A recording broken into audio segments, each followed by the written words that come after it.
Un cordial saludo a todos los oyentes de Radio María.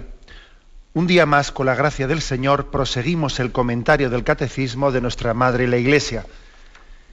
Habíamos quedado en el punto 2431, que está en el apartado La actividad económica y la justicia social. Dice así este punto. Habla de la responsabilidad del Estado. La actividad económica, en particular, en la economía de mercado, no puede desenvolverse en medio de un vacío institucional, jurídico y político. Por el contrario, supone una seguridad que garantiza la libertad individual y la propiedad, además de un sistema monetario estable y servicios públicos eficientes. Seguimos luego leyendo, pero como es un punto un poco largo, lo partimos, ¿no? Primera, estamos hablando aquí de la responsabilidad del Estado en este punto concreto. Vais a ver que luego habla de la responsabilidad de las empresas. ¿Qué se pide al Estado para contribuir, pues, a que exista una actividad económica que esté integrada al servicio de la justicia social? ¿Qué se le pide al Estado? Que ponga un marco. Un marco institucional, jurídico y político, que garantice, en primer lugar, dice aquí, la seguridad. Es importantísima, ¿no?, la existencia de una seguridad ciudadana. En primer lugar, una seguridad ciudadana, que garantice la libertad individual y que garantice la propiedad. Existen riesgos, existen lugares en el mundo, y tampoco vayamos tan lejos, ¿no?, porque también entre nosotros pues hemos tenido episodios de este estilo en los que los ciudadanos viven, pues, en unos ambientes de tal grado de inseguridad que hasta incluso recurren a hacer de la seguridad un aspecto privado, ciudadanos que se organizan para defenderse, ¿no?, ante unos niveles de delincuencia que imposibilitan una vida normal, y entonces eso lo trastoca todo. Es decir, el Estado necesita garantizar una seguridad. Y en primer lugar, estamos hablando de una seguridad a nivel, pues sí, pues también policial, para que, siempre habrá, es imposible que no exista la más mínima delincuencia, ¿verdad? Pero una cosa es que exista algún nivel de delincuencia, y otra cosa es que ese nivel de delincuencia alcance pues unas cotas que lleguen incluso a que muchos ciudadanos se retraigan, se pueden llegar a retraer. Cuando hay un nivel de delincuencia muy amplio, muy grande, entonces puede ocurrir que eso esté inhibiendo el desarrollo económico, que muchas personas dicen, no, más vale no invertir, más vale con el dinero que tengo, pues en vez de esto animarme a producir riqueza, en vez de animarme a invertir, etcétera, más vale esconderme o incluso marcharme al extranjero, o sencillamente hacer un planteamiento de vida pues mucho más de búsqueda de mi interés, y no voy a arriesgar nada, porque luego vas a ver tú, hay bandas de extorsión. Es más, incluso si invierto, luego pues habrá personas que de ahí deduzcan que yo tengo muchos medios y entonces me extorsionan. Acordaros lo que es el impuesto revolucionario, o tantos chantajes que muchas bandas realizan frente a empresarios, o frente no únicamente a empresarios, sino personas que pueden de profesiones liberales a los que se les puede chantajear, etcétera, etcétera, ¿no? Esto es un auténtico cáncer para la economía de los pueblos. Es un auténtico cáncer. Si resulta que por invertir dinero, etcétera, o sea, por producir riqueza, pues un empresario entiende que todo eso le perjudica a él por el nivel de delincuencia y de inseguridad ciudadana, pues es que entonces se va a retraer totalmente. Y el Estado no está garantizando pues un marco de seguridad para que la economía pues funcione, ¿no? Y desde luego no es solución el tener que recurrir a como si la seguridad tuviese que ser una iniciativa de los ciudadanos, que en determinadas urbanizaciones allí se están autoprotegiendo o contratando compañías de seguridad, lo otro. Eso no deja de ser ya indicativo de que algo está fallando. Porque la seguridad en sí, hombre, por supuesto que uno tiene derecho también a recurrir a una seguridad privada, tiene derecho, ¿no? Pero ya comienza a ser un poco preocupante eso. Ya comienza a ser preocupante el que la seguridad tenga que ser también buscada particularmente por cada uno. El que uno tenga que tener sus escoltas y lo otro, y lo de más allá, y contrato unas personas para que protejan mi casa. El hecho de que eso tenga lugar ya es una llamada de atención, pues muy grave, de que el Estado no está cumpliendo con uno de sus cometidos principales, que es el de asegurar la paz, la convivencia y tener un sistema de seguridad pues en el que nadie se sienta desprotegido ante los demás. Bueno, esta es una primera, por lo tanto, una primera reflexión. Yo creo que está muy extendido entre nosotros, en Occidente, el hecho de que incluso a veces la policía puede verse desmotivada en su lucha por la seguridad, pues por el hecho de que también hay un sistema judicial pues, que no colabora con la policía. ¿Cuántas veces hemos escuchado esa afirmación de que aquí, pues cuando se coge a alguien robando, entra por una puerta y sale por la otra, con lo cual de alguna manera pues la propia policía se puede ver desmotivada porque no hay un marco jurídico que esté tutelando, que esté amparando, que esté ayudando a que su labor luego sea eficaz. Si resulta que tenemos un sistema, entre comillas, tan garantista o lo que sea, que la delincuencia no es castigada con una proporcionalidad, también eso a la policía no le ayuda nada a luchar contra la delincuencia, ¿no? Luego aquí digamos que ese marco de seguridad que se pide para el Estado tiene que implicar pues no solo a la policía, tiene que implicar también un sistema jurídico, etcétera, y político que tenga una voluntad real pues de que exista una estabilidad de seguridad ciudadana. No se trata de tener un sistema policial, porque además hay que decir que la seguridad ciudadana cuanto más discreta sea, pues mejor. Pero también es importante que los ciudadanos tengan una relación pues con los cuerpos policiales, pues yo diría familiar, etcétera, y que se sientan a gusto y protegidos en una relación personal con ellos. Esta es, por lo tanto, una afirmación de entrada. Sigue el catecismo y dice: la primera, aquí he dicho yo, por el contrario, supone una seguridad que garantiza la libertad individual y la propiedad, además de un sistema monetario, me había saltado esto, ¿no? Además de un sistema monetario estable y servicios públicos eficientes. Además de pedir seguridad ciudadana, también se le pide al Estado sistema monetario estable. Hay ciertos países que viven unas fluctuaciones de su moneda con devaluaciones y revalorizaciones, etcétera, en las que el propio Estado puede llegar a jugar con las devaluaciones y revalorizaciones, que hace que la economía no termine por ser nunca estable. Quizás una de las finalidades, ¿no?, que pueda tener el tener una moneda como el euro, pues que es compartida por muchas naciones, pues precisamente puede ser esta, ¿no? Pues el hecho de que es mucho más difícil que una moneda de toda Europa esté sometida a devaluaciones y fluctuaciones que están convirtiéndola a la economía pues en algo totalmente inestable. Cuanto la moneda es más fuerte, menos vulnerable es hacia esas fluctuaciones, ¿no?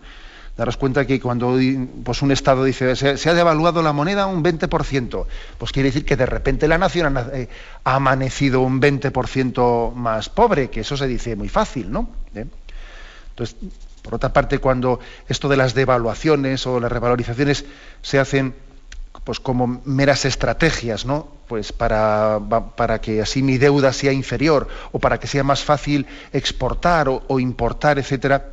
Cuando esas fluctuaciones son así frutos de decisiones que pueden ser muy discutibles o arbitrarias, la verdad es que los Estados no están garantizando el sistema de seguridad para la actividad económica. Luego aquí también el catecismo pide que se garantice pues un sistema monetario estable. Estable, y también dice servicios públicos eficientes. La verdad es que es muy difícil que una nación prospere económicamente sin una infraestructura pública y unos servicios públicos eficientes. Por ejemplo, el transporte. El transporte es importantísimo.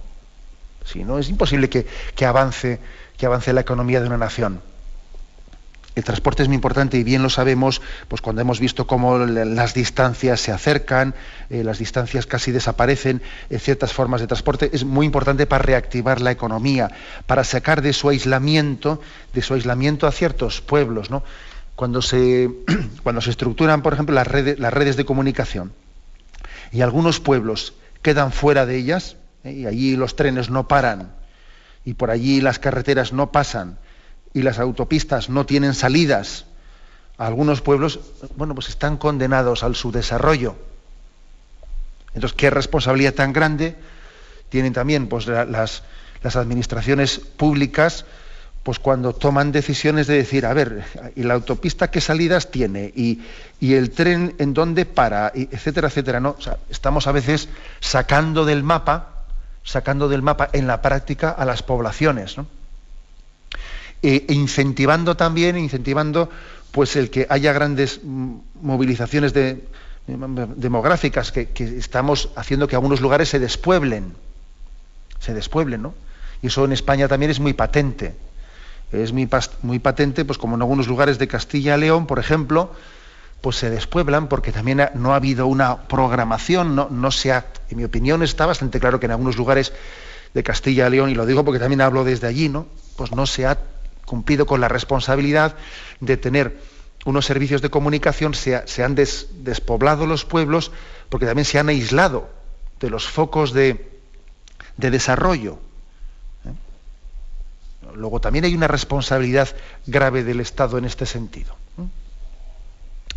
Dice, continúa este punto, es el 2431. La primera incumbencia del Estado es, pues, la de garantizar esa seguridad, de manera que quien trabaja y produce pueda gozar de su trabajo y, por tanto, se sienta estimulado a realizarlo eficiente y honestamente. Por lo tanto, ¿por qué es importante garantizar esa seguridad? Dice seguridad ciudadana, que hemos dicho, ¿no? Y seguridad monetaria, y también unos servicios públicos pues que sean eficientes. ¿Por qué es tan importante garantizar esa seguridad? Pues porque, aquí lo dice de una manera muy clara, porque la medida en que el Estado contribuya, pues posibilitando, está estimulando. Daros cuenta de que cuando se pide a alguien, cuando se pide a unos empresarios por mera voluntad, pues digamos, incluso desde el punto de vista meramente moral, o por decisión política, que hagan esto, que abran empresas aquí, pues por conveniencia moral o por decisión política. Por supuesto que la conveniencia moral es un argumento muy importante, pero luego también hay que incentivar, estimularle a que eso sea también, a que a él le salga rentable. Eso es importante también. Hay que estimular el desarrollo de la riqueza para que también sea eficaz, para que salga a cuenta. Y entonces también esa seguridad es importante.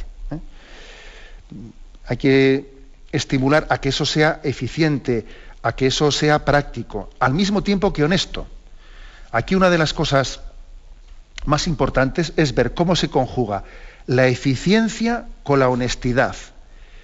Y no tenemos que caer en la tentación de pensar que son dos cosas incompatibles. Si es eficaz, si yo saco de ello mucho rédito, es que no es honesto. No es verdad. Si es honesto, si yo procedo de una manera en la que busque la honestidad, eso no va a ser eficaz y voy a perder dinero. Tampoco es verdad. Hay que intentar que la organización de la economía sea eficaz, sea práctica y al mismo tiempo sea honesta, y buscando fórmulas en las que las dos cuestiones se conjuguen, porque de lo contrario esto no va a funcionar. Tampoco es verdad que, sería demasiado ingenuo por nuestra parte, ¿no? Pues sería no conocer la realidad del hombre, pensar que se puede configurar la economía, se puede ordenar la economía meramente pues, con argumentos morales de buscar la honestidad. No, también hay que buscar la eficacia y la practicidad y conjugarla con lo otro. Bien, tenemos un momento de reflexión y continuaremos enseguida. Estamos comentando en el programa de hoy, dentro del apartado sobre la actividad económica y la justicia social. En primer lugar, estamos concluyendo el punto 2431 sobre la responsabilidad del Estado. Decíamos que corresponde al Estado la responsabilidad de crear un marco institucional, jurídico, político de seguridad ciudadana, un sistema monetario estable, servicios públicos eficientes. Termina diciendo este punto que otra incumbencia del Estado es la de vigilar y encauzar el ejercicio de los derechos humanos en el sector económico. Pero en este campo la primera responsabilidad no es del Estado, sino de cada persona y de los diversos grupos y asociaciones en que se articula la sociedad. Es decir, concluyendo ya este punto que habla de las responsabilidades del Estado, se nos recuerda que, ojo, que tampoco estemos pensando que papá Estado o mamá Estado lo tiene que hacer todo. Aquí veis que el catecismo de la Iglesia Católica forma parte de su sensibilidad una insistencia muy grande en el principio de subsidiariedad. Es decir, no dejemos para el Estado lo que en principio también nos corresponde hacer a nosotros. Entonces aquí se nos remite al famoso punto 1883, y digo famoso porque ya lo hemos mentado en más de una ocasión, donde dice la socialización presenta también peligros. Una intervención demasiado fuerte del Estado puede amenazar la libertad y las iniciativas personales. La doctrina de la Iglesia ha elaborado el principio llamado de subsidiariedad. Según este, una estructura social de orden superior no debe interferir en la vida interna de un grupo social de orden inferior, privándole de sus competencias, sino que más bien debe de sostenerle en caso de necesidad y ayudarle a coordinar su acción con la de los demás componentes sociales, con miras al bien común. O sea que dentro de ese estilo que tiene Dios, ahora me remito al argumento teológico, dentro de ese estilo que tiene Dios de hacer las cosas, pero de hacerlas no anulándonos, sino de hacer, pues un Estado todavía, muchísimo más, tiene que tener mucho cuidado de no estar anulando, sino garantizando que los ciudadanos o las instancias sociales, pues más básicas, ellas puedan llevar adelante estas responsabilidades sin tener que estar anulando. Este es el principio de subsidiariedad. Que las administraciones públicas estén atrás para garantizar que las asociaciones ciudadanas, que la familia, que el propio ciudadano pueda hacer lo que tenga que hacer, pero sin anularles. Por lo tanto, estas responsabilidades que aquí hablamos, en primer lugar, esa defensa de los derechos humanos, de los derechos de la familia, dentro del mundo económico, es una responsabilidad no solo del Estado, sino de todos nosotros. Esto es muy de la doctrina social de la Iglesia, y además creo que es muy importante insistirlo en algunas culturas. Culturas como, por ejemplo, la española. Que la cultura española, yo creo que nos hemos mal acostumbrado a que nos den las cosas muy hechas, ¿no? Muy hechas, y a veces recurrimos al Estado, etcétera, a las autoridades siempre como reclamar que me pongan la mesa puesta. Estamos en una cultura demasiado intervencionista. Hemos sido poco educados en nuestras presencias sociales, vivir encerrados cada uno en nuestro mundo familiar, sí, tener presencias, pues un poco de folclore, presencias de festivas, y para eso somos mucho, ¿no? De presencias festivas y folclóricas, pero estamos muy poco educados a tener iniciativas sociales. Y entonces, claro, pues que me lo den todo hecho, y me quejo al Estado, y hay que decir, no, el principio de subsidiariedad es importantísimo. Aquí por vida social no hay que entender solamente las fiestas y el alterne y las romerías, entendedme la expresión. Aquí por vida social hay que entender las iniciativas nuestras, digamos, como familia, como católicos, como organizaciones cívicas que que saben pues luchar por la justicia social y defender nuestros derechos y también responder a nuestros deberes. Bueno, damos paso al siguiente punto. 2432. Dice: a los responsables de las empresas les corresponde ante la sociedad la responsabilidad económica y ecológica de sus operaciones. Aquí, por lo tanto, entra, fijaros, un concepto que hasta ahora no lo habíamos comentado dentro de esta doctrina social de la Iglesia, de la actividad económica y la justicia social. Aquí entra también el tema ecológico. Como veis, aquí al catecismo no se le escapa nada. No se le escapa nada, y es otro punto pues, bien importante. Los responsables de las empresas tienen, por lo tanto, una responsabilidad de conjugar la economía con la ecología. Y esta es una responsabilidad que tendrá que ser tutelada y supervisada por el Estado, claro, porque dejar esto sin ningún tipo de reglamentación, pues será muy complicado, claro, será muy peligroso, habida cuenta de la gran tentación que tenemos de tener siempre pues los beneficios más fáciles, ¿no?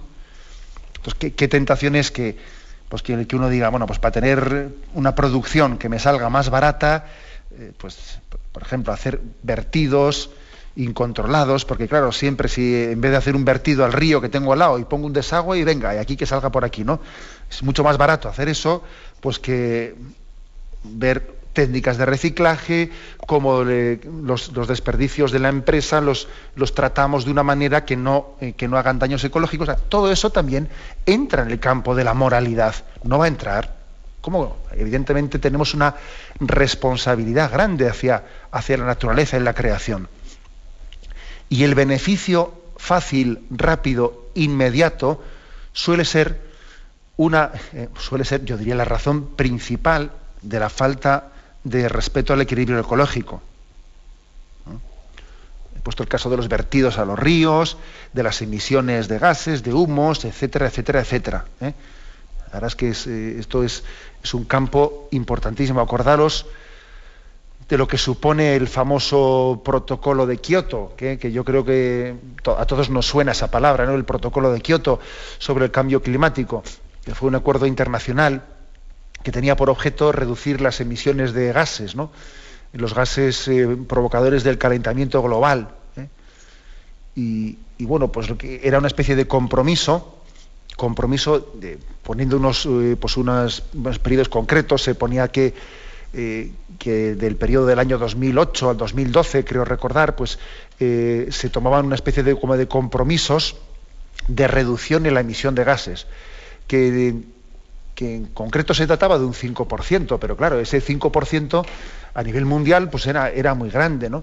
Entonces, ¿qué ocurre? Pues ocurre que es importante que pueda haber un compromiso internacional, porque como existe una gran competitividad, y claro, si yo estoy produciendo un producto que sale mucho más barato por el hecho de que no tengo cuidado con los vertidos ni con nada, y entonces no tengo que gastar ningún dinero en depuradoras o en una serie de filtros de gases o lo que sea, eso hace que el producto salga mucho más barato. Entonces resulta, claro, que yo voy al mercado y ese producto lo vendo mucho más fácil. Luego, para que haya, digamos, una justa competencia, todos tenemos que asumir, conviene que todos asumamos los mismos compromisos de garantizar el respeto ecológico, para que así nadie caiga en la tentación de decir, yo para vender más barato pues yo no pongo ningún tipo de depuradora, ni etcétera, etcétera, ¿no?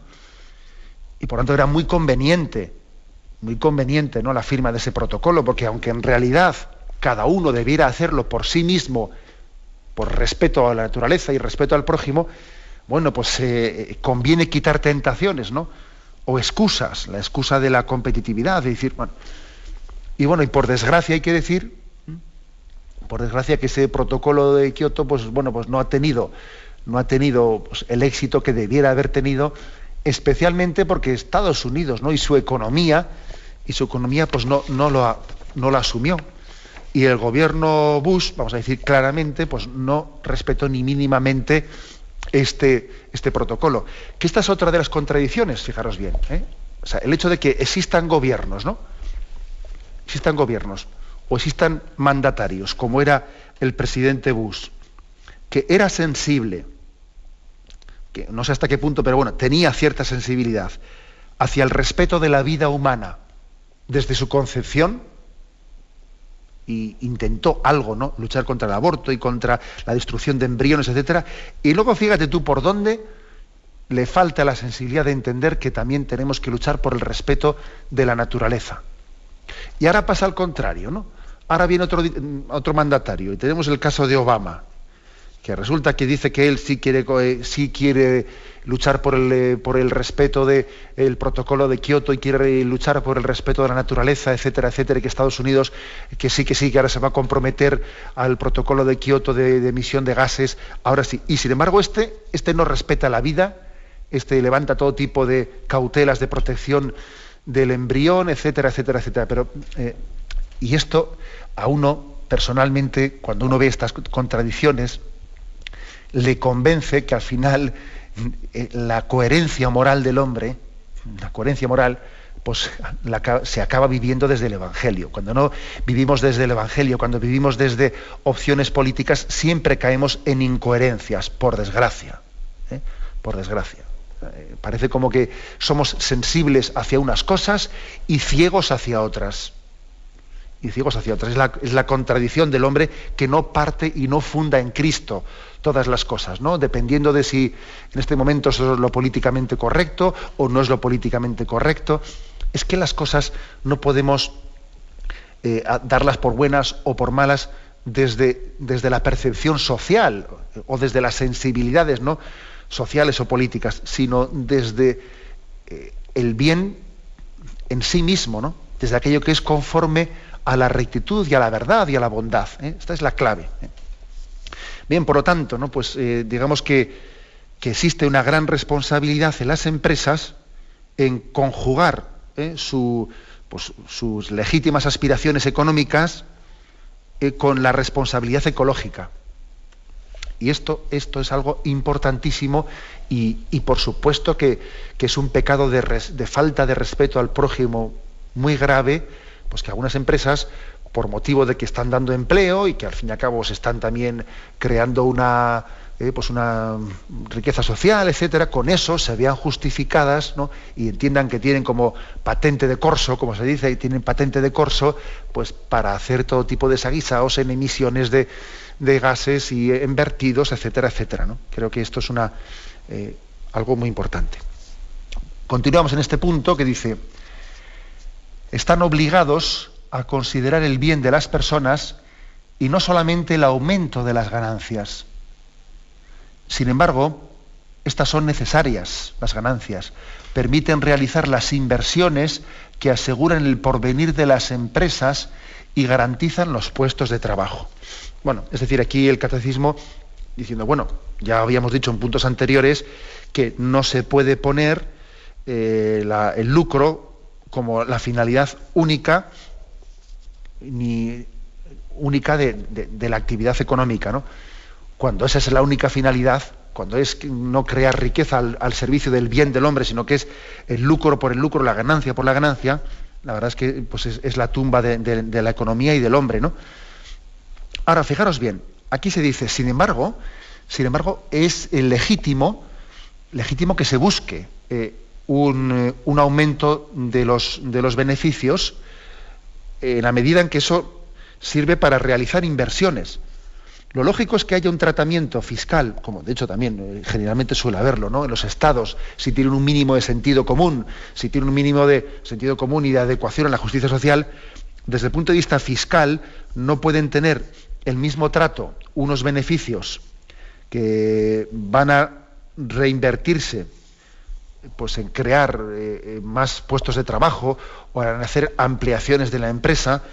No pueden tener el mismo trato fiscal esos beneficios, que serán beneficios, pero van a ser reinvertidos en función del bien común, de otros beneficios que van a ir a tu bolsillo. Lo lógico es que tengan un grado de cotización fiscal muy superior cuando unos beneficios, pues un empresario los va a meter a su bolsillo, que es legítimo, ¿no?, pero tendrá que tener pues una contribución fiscal muy superior. Y un Estado, para incentivar la inversión, pues dice, bueno, pues voy a tener aquel empresario que los beneficios que ha obtenido los esté reinvirtiendo, etcétera, pues también le estamos primando con un sistema fiscal que está ayudando a los empresarios a invertir. Esto también es de sentido común, ¿eh? Y no siempre los empresarios tienen las ayudas que pudiéramos darles para incentivar, pues, que su riqueza cree más riqueza, ¿eh? Eso también es otra cosa. Como veis, la doctrina de la justicia social que aquí formula la Iglesia es también práctica, o sea, busca también objetivos prácticos, facilitar el bien, ¿eh? O sea, creemos una estructura que facilite el bien, no que lo dificulte, ¿eh? Bien, tenemos un momento de reflexión y continuaremos enseguida. Y pasamos al punto 2433. Punto que dice: el acceso al trabajo y a la profesión debe estar abierto a todos, sin discriminación injusta, a hombres y mujeres, sanos y disminuidos, autóctonos e inmigrados. Habida consideración de las circunstancias, la sociedad debe por su parte ayudar a los ciudadanos a procurarse un trabajo y un empleo. Aquí se habla, por lo tanto, del acceso al trabajo y a la profesión, ¿eh?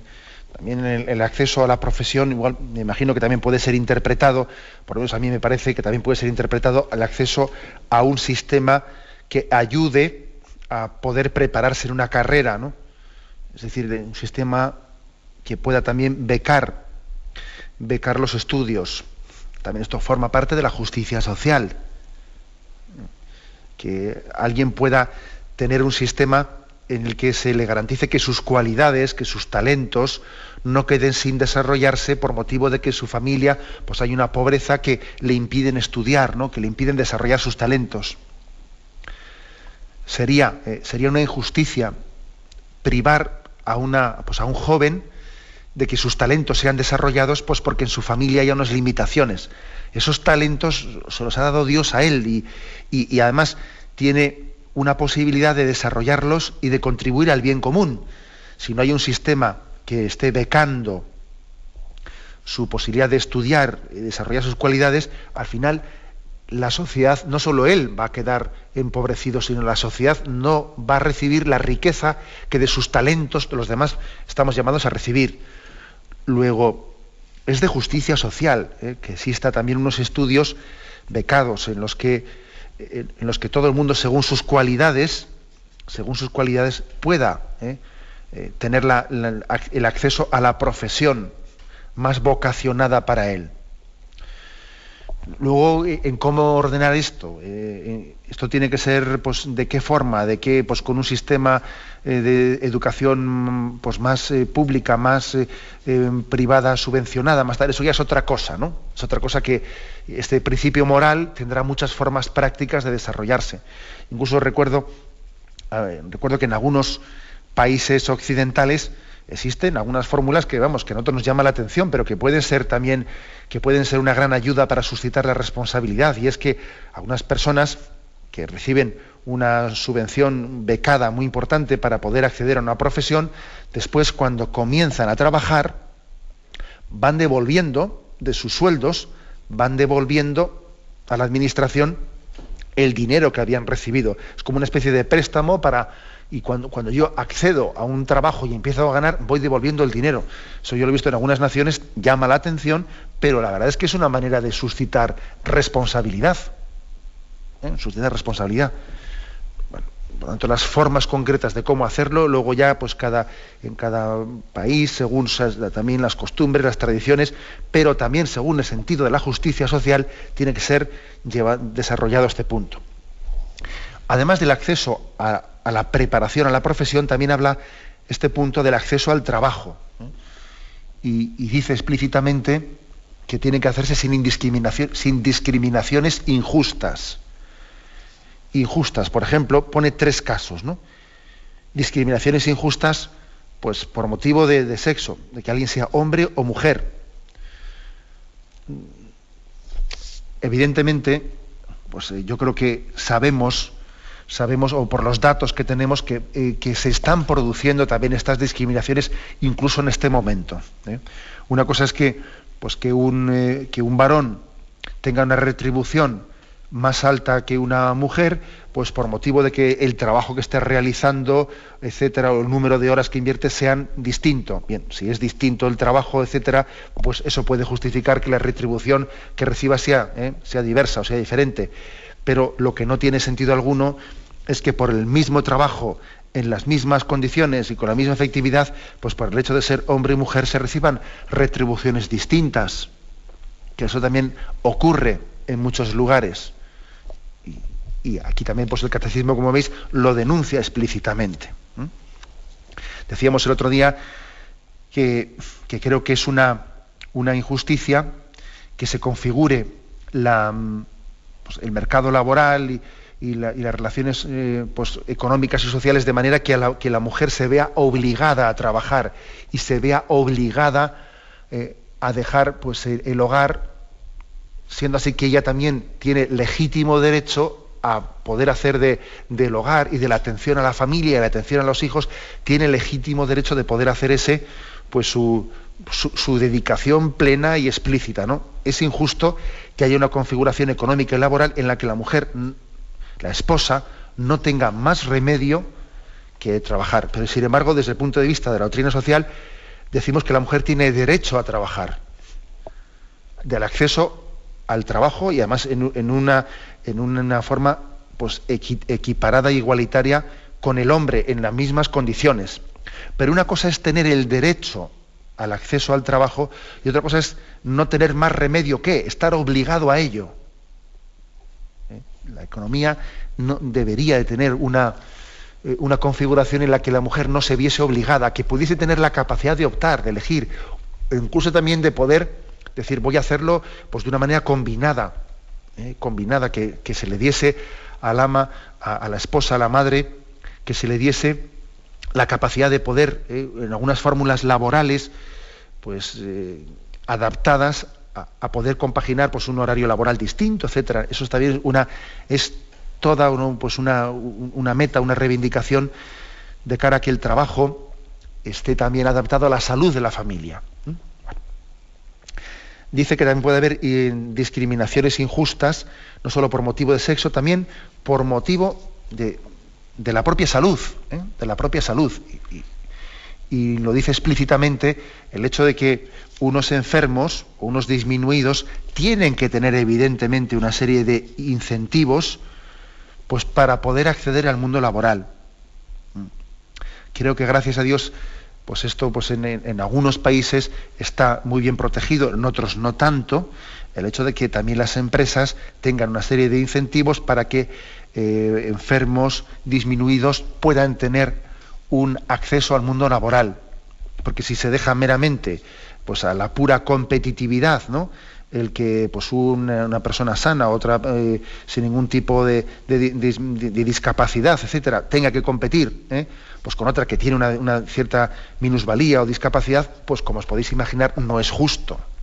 Y aquí, por lo tanto, también otro principio de justicia social. Y el siguiente, fijaros bien, el siguiente, yo sé que esto puede ser polémico en nuestro contexto occidental, pero también lo dice explícitamente, que no exista discriminación injusta entre autóctonos e inmigrados. Eso de que por el mismo trabajo resulta que a una persona, pues a un europeo, se le pague más dinero que a un inmigrante por el mismo trabajo, pues es profundamente injusto.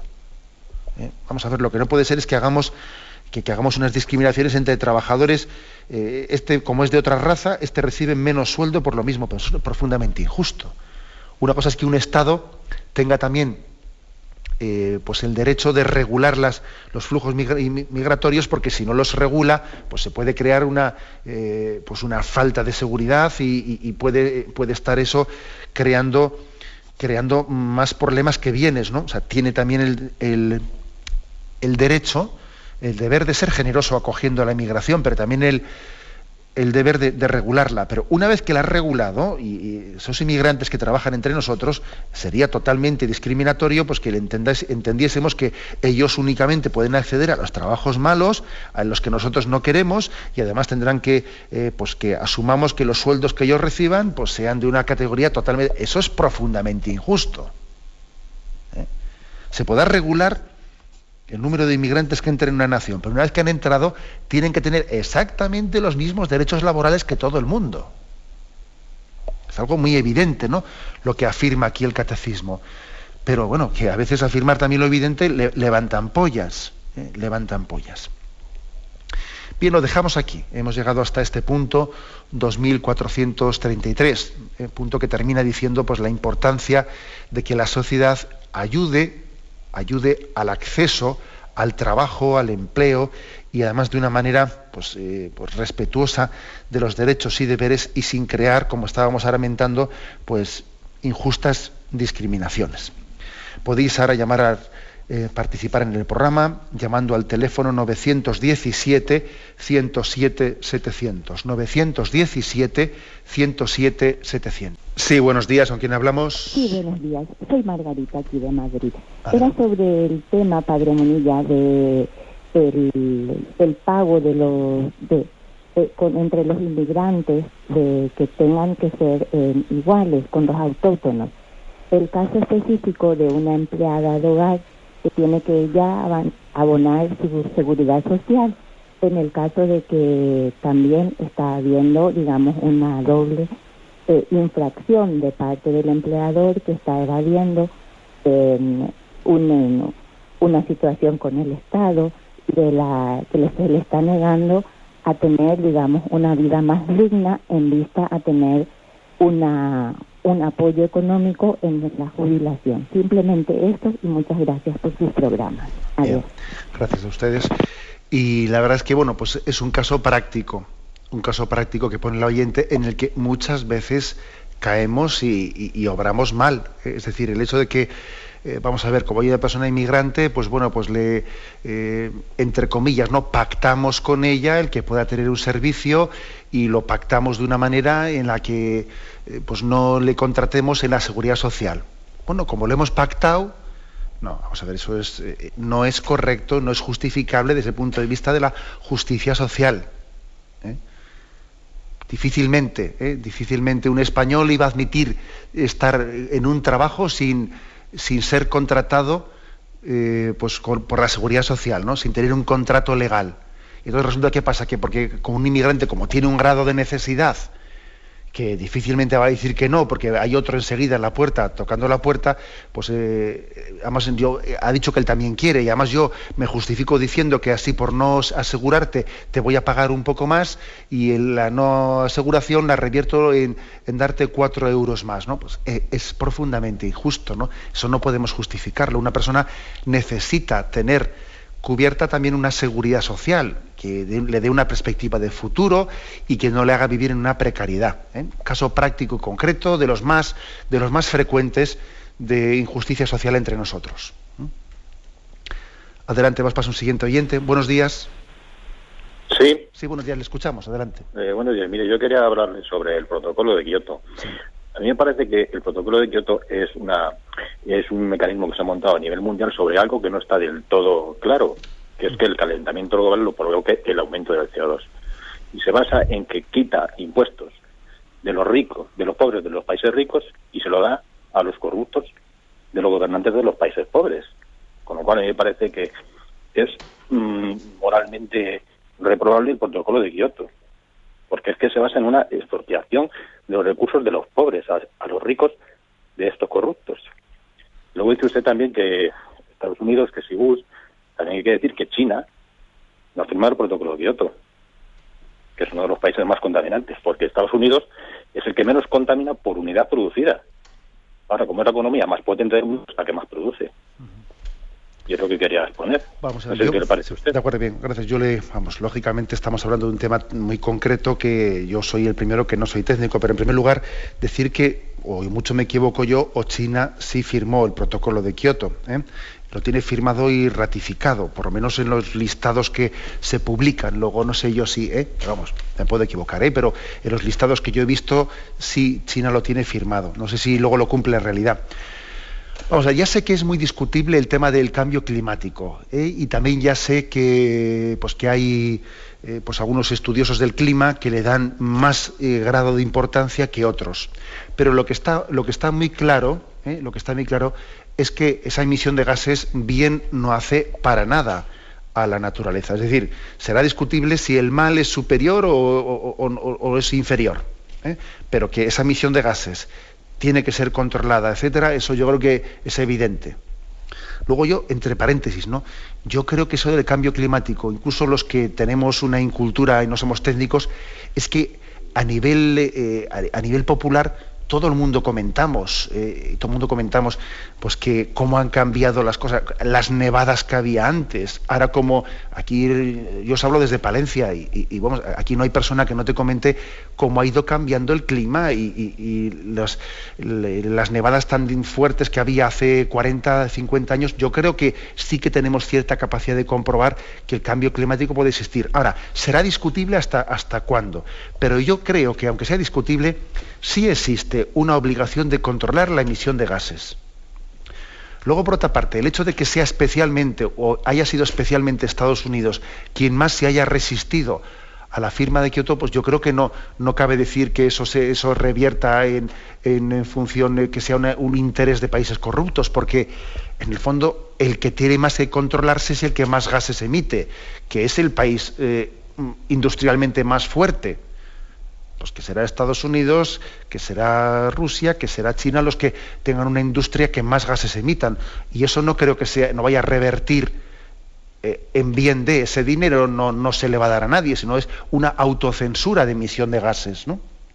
Con lo cual yo creo que, sin entrar a juzgar, porque yo no soy ningún técnico, el protocolo de Kioto en sí mismo, o sea, esa autocensura de la emisión de gases es importante, un acuerdo internacional, porque de lo contrario será mucho más difícil que estemos incentivados y motivados para el respeto de la naturaleza. Adelante, vamos a pasar a un siguiente oyente. Buenos días. Buenos días. Sí, mire, no tiene nada que ver con el tema de hoy, que es muy interesante, pero es que quería decirlo. Es que hace tiempo que me vengo preguntando ¿por qué se ataca tanto a la Iglesia Católica? Y venga con la Iglesia Católica, con las películas estas de Vinci, están con una lupa mirando a ver lo que dice el Papa, a ver si lo cogen, y todos los ataques contra la Iglesia Católica. Y luego, con otras denominaciones cristianas, estas ramas desgajadas, con eso no se meten, nada más que con la Iglesia Católica. Yo decía, ¿por qué nada más que con la Iglesia Católica? Claro, leyendo el otro día lo del Señor que dijo, os perseguirá, seréis perseguidos, seréis calumniados, digo, ya está, porque es la verdadera. Porque es la verdadera. Y nada más que eso, monseñor. Bueno, la verdad es que yo creo que la reflexión que hace el oyente no es ninguna tontería. A mí muchas veces me llamó la atención, oye, es tremendo que en la filmografía de las últimas décadas hay una proliferación de temática anticatólica que es curiosa, y uno dice, bueno, yo no veo que se produzca por ahí cine o literatura pues anti-islámica o anti-judía. Parece como que la cultura, digamos, de corte antijudío que existió hace unas décadas, ahora se ha ido transformando de antijudaísmo, hemos ido pasando culturalmente a un anticatolicismo. Es curioso, ¿no?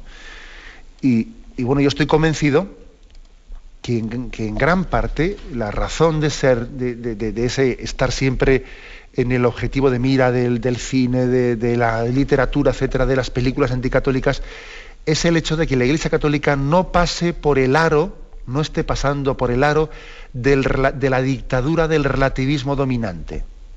El hecho de que nosotros nos resistamos, ¿no?, a pactar con esa dictadura del relativismo dominante, y al mismo tiempo el hecho de que también no devolvamos al mal con el mal, porque claro, muchas críticas y muchas vejaciones y faltas de respeto para rato las tienen con Mahoma, para rato las tienen con el Islam, porque saben que van a poder tener una respuesta violenta, ¿no? Y a veces también se abusa del que no es violento, porque se sabe que no va a tener una reacción violenta, ¿no?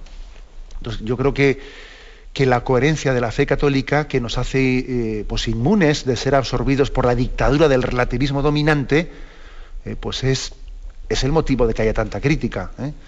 Si redujésemos nuestra predicación a algunos puntos comunes de amplio y vago consenso, pues que si la solidaridad, que si tal, 3 palabras de esas que lo dicen todo pero no dicen nada, seguro que entonces podríamos resultar simpáticos en Hollywood y no habría películas anticatólicas. Eso sí, seríamos tan simpáticos como insignificantes. Entonces por tanto, yo a veces digo, benditas críticas que, aunque nos tienen en el punto de mira, en el fondo son un indicativo de que la sal no se ha vuelto sosa, y que la predicación de la Iglesia sigue poniendo el dedo en la llaga, que a veces escuece, ¿no? Pero es un signo. La persecución, sin duda alguna, es un signo de estar en el camino de Jesucristo. Bien, tenemos el tiempo cumplido. Me despido con la bendición de Dios Todopoderoso, Padre, Hijo y Espíritu Santo. Alabado sea Jesucristo.